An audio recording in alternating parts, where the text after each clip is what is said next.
galera, hoje daremos sequência ao nosso resumo sobre os representantes do reino animal. E hoje falaremos aí exclusivamente sobre os artrópodes, ok? Então ele representa cerca de mais ou menos aí em torno de 70% de todas as espécies animais conhecidas. Nesse caso, esse grupo ele terá vários representantes, certo? Vamos lá, qual é a principal característica desses artrópodes? Então, a primeira coisa, a principal característica que vai diferenciar esses artrópodes de outros invertebrados é a presença de patas articuladas, certo? E vamos lá, essas patas articuladas, elas permitem o quê? Permitem que o animal ele possa realizar vários movimentos diferentes e alguns deles são bem definidos e bem elaborados, certo? Então, ó, além de uma locomoção bem eficiente, essas patas articuladas, elas fazem o quê? Elas vão apresentar algumas vantagens para os animais, porque auxiliam na sua defesa, certo? E vão participar diretamente aí na captura de alimento. Então, é bem comum nós observarmos aí no cotidiano, né, algumas formigas e tal, que, por exemplo, elas fazem uso dessas patas, certo? E você observa que elas desempenham ali uma função até interessante, muito bem organizada e muito bem articulada, quando você vê aquele triozinho de formigas andando ali em busca de alimento, certo? Então vamos lá, pessoal. Além das patas articuladas, esse grupo apresenta um exoesqueleto, certo? O que é esse exoesqueleto? É um esqueleto externo. Esse esqueleto externo ele é bem resistente e ele é composto aí de um carboidrato de nome quitina, certo? Esse quitina, na verdade, é um tipo de açúcar. O exoesqueleto ele vai ter a função de revestir o animal e vai ter a função de proteger muitos desses animais contra alguns perigos externos, certo? Além disso, esse exoesqueleto vai evitar aí a desidratação do mesmo, porque evita que o organismo perca água, certo? É uma importante adaptação em relação à evolução aí para a conquista do ambiente terrestre desses caras. Embora o exoesqueleto ofereça uma proteção, às vezes ele pode limitar o tamanho do animal, certo? Pois ele pode não acompanhar aí o crescimento do corpo. E aí quando isso acontece, pessoal, estes animais, eles promovem o que nós chamamos de muda. O que é essa muda? Então, nesse fenômeno, o exoesqueleto antigo, certo? Ele se desprende do corpo do animal e é trocado aí pelo novo, já que está formado. E assim ele consegue crescer alguns centímetros, acompanhando aí o corpo do indivíduo, certo?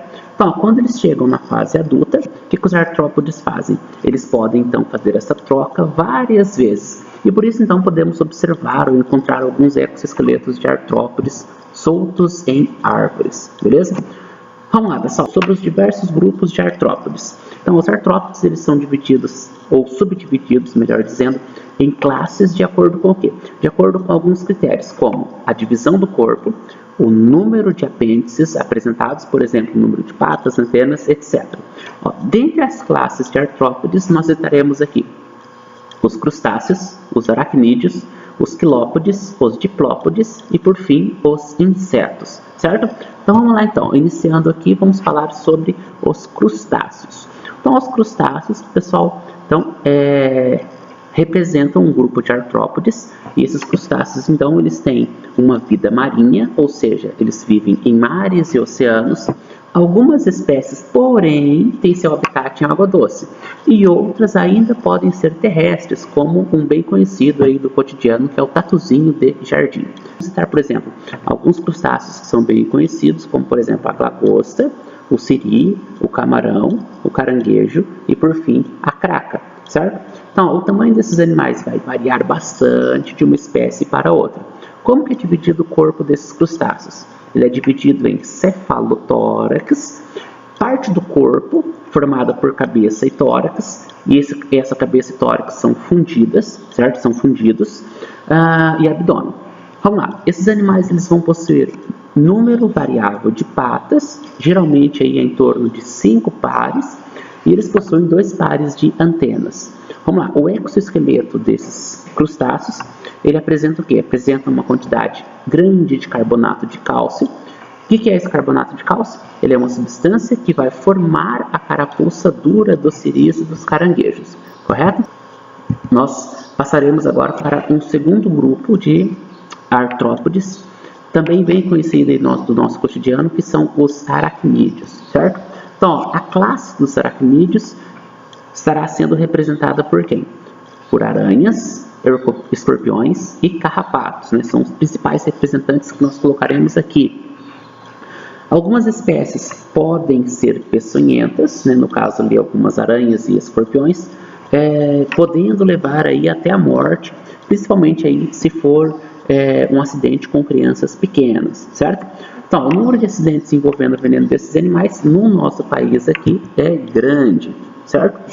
Como é dividido o corpo de um aracnídeo? Então, o corpo do aracnídeo ele vai ser dividido em cefalotórax e abdômen, certo? Esses animais, então, eles terão 4 pares de patas e não possuem antenas, certo? Então, ó, eles apresentam, então, corpo dividido em cefalotórax e abdômen, tem 4 pares de patas, não tem antenas, eles apresentam par de pedipalpos, né? Ou simplesmente chamaremos aqui de palpos. E o que são esses palpos? Eles são apêndices sensoriais. E um par de quelíceras, que tem a função, no caso, de ser um apêndice em forma de pinça, beleza? Vamos lá. A maioria desses caras, eles são carnívoros, certo?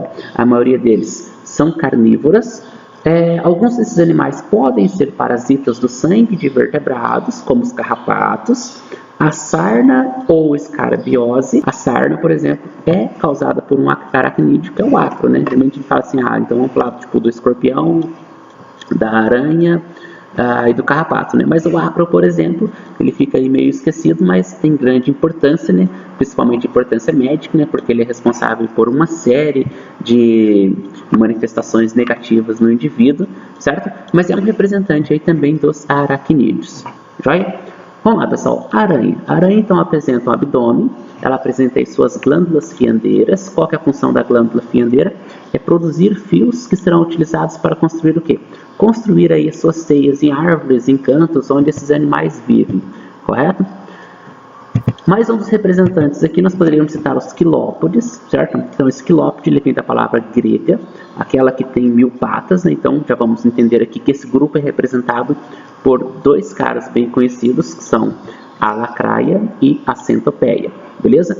Vamos lá, como que se dá o formato do corpo desses quilópodes? Então, esses quilópodes serão formados aí por uma cabeça e diversos segmentos, e cada um desses segmentos, ou em cada um desses segmentos, nós teremos aí um par de pernas, beleza? Ó, esses animais também vão apresentar um par de antenas, e esse par de antenas estará na sua cabeça. E esse par de antenas, ele é bem longo, correto? Vamos lá, onde que eles vivem? Então, são animais que são terrestres, então eles podem viver na sombra, em regiões quentes, em locais que tem bastante umidade, são ovíparos, certo? Podem ser carnívoros e predadores também. Então, ó, eles possuem veneno que é inóculo no inimigo ou na presa. Então, eles são produtores aí de veneno, certo? Por exemplo, o veneno das lacraias, ele não costuma ser mortal para o ser humano, mas causa muita dor aí e irritação, joia? No caso, os diplópodes, né? Os diplópodes, por exemplo, o principal representante aí deste grupo é o piolho de cobra, certo? Então, ó, o corpo do diplópode, ele possui uma cabeça com um par de antenas curtas e tem vários segmentos. Ó, em cada segmento aí do corpo, nós teremos aí pares de pernas, daí vem o nome de diplópodes, certo? Significa, então, patas duplas. E eles gostam de lugares escuros, terra úmida, embaixo de pedras, folhas mortas, troncos de árvores apodrecidos, dentre outros locais aí que citaríamos aqui também como sendo o habitat desses diplópodes, certo? Então, ó, assim como os quilópodes, eles procuram sombra e umidade. Quando atacado, eles costumam se enrolar, certo? E eles vão liberar aí uma secreção aí que vai fazer com que o inimigo não se aproxime dele, certo? Eles são ovíparos, ou seja, eles colocam ovos, joia? E sobre os insetos também são representantes aí dos artrópodes, beleza? Então, ó, os principais representantes então dos insetos, nós poderíamos citar aí diversos do dia a dia, como a formiga, a barata, o mosquito, a borboleta, o besouro, a joaninha, a abelha, o gafanhoto, dentre outros diversos porque este grupo ele é muito grande mesmo, certo? Então, ó, a classe dos artrópodes com maior variedade e número é, no caso aqui, acabei de citar a dos insetos, certo? Então, eles têm uma grande capacidade reprodutiva e eles são os únicos, ou a única classe, na verdade, de invertebrados com representantes dotados de asas. Então, as asas nós encontraremos aqui só nos insetos. O que fez com que eles tivessem aí um grande sucesso evolutivo para que ocupassem diversas regiões do planeta, exceto águas oceânicas mais profundas. Então, lá na cabeça do inseto, o que você vai encontrar? Um par de antenas e um par de olhos, certo? Além também de um aparelho bucal. E aí esse aparelho bucal ele vai relacionar-se com o tipo de alimentação que o inseto realiza, correto? Vamos lá. Por exemplo, as tão doloridas picadas de abelhas não são feitas aí por esse aparelho bucal, mas sim por um ferrão que é localizado na extremidade do abdômen, ligado a uma glândula que vai produzir aí o veneno. Então, ó, diversos artrópodes, eles são carnívoros, mas também podem ser herbívoros, ou seja, alimentam-se aí de diferentes partes de plantas, certo? No caso aqui, os artrópodes.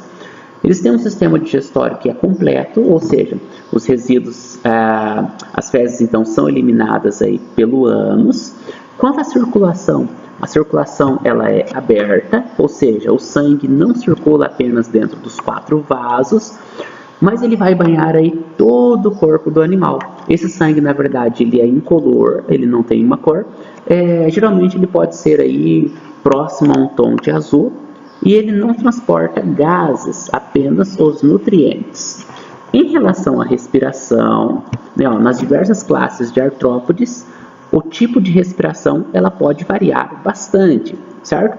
Então, muitos artrópodes terrestres, como os insetos, diplópodes e quilópodes, eles respiram retirando o oxigênio de ambiente por estruturas denominadas traqueias, certo? Então, essa traqueia ela vai estar ligada a fibras musculares que vão fazer o quê? Vão se contrair e vão estimular o ar a entrar aí por espiráculos da traqueia.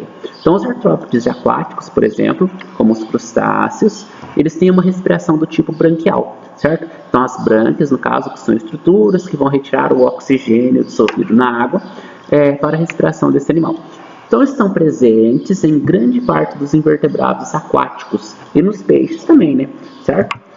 Em relação à reprodução, nós teremos aí, na maioria dos artrópodes, sexos separados, fecundação interna, ou seja, o macho lança os gametas masculinos diretamente dentro aí do corpo da fêmea. Nós poderemos ter aí desenvolvimento direto, os filhotes já nascem semelhantes aos pais, como o caso de diversos aracnídeos, sem que ele passe aí por metamorfose. E nós poderemos ter aí também um desenvolvimento indireto, como ocorre em grande parte dos insetos, ou seja, o animal ele sai do ovo, passa por uma metamorfose até atingir aí a sua fase adulta. A metamorfose, pessoal, ela pode ser completa ou ela pode ser incompleta. Então, no caso da metamorfose completa, o animal faz o quê? Passa pelas fases de larva, pupa e depois chega na fase de adulto. Então, isso aí vai ocorrer, por exemplo, com quais grupos? Com as borboletas e as moscas, por exemplo, certo? Na metamorfose incompleta, não há fase de larva ou de pupa. O que acontece? Então, lá as baratas e os gafanhotos são os representantes aqui da metamorfose incompleta. Então, pessoal, este foi o nosso resumo sobre o reino animal. Espero que tenham compreendido hoje um pouquinho mais sobre os artrópodes e aconselho vocês aí a estudarem bem este conteúdo porque ele é bem importante, bem cobrado e é um conteúdo aí do nosso cotidiano, o que vem de encontro aí com o nosso objetivo, ok? Então, aguardo vocês aí até a próxima e então até mais. Mitose, meiose, ácido desoxirribonucleico, o átomo de Dalton, evolução dos modelos atômicos, é uma molécula polar, da ligação polar. Cadeia aberta, razão azul, heterozigótica, prótons, elétrons e nêutrons. Essa parte da física chama-se eletrostática. Aqui tem Kelvin, membrana plasmática, procarionte ou eucarionte. O elétron é negativo. O núcleo do átomo, eletrosfera, heredogramas, biologia, química e física. Legal, né? Então inscreva-se no nosso canal. Não perde nenhuma atualização.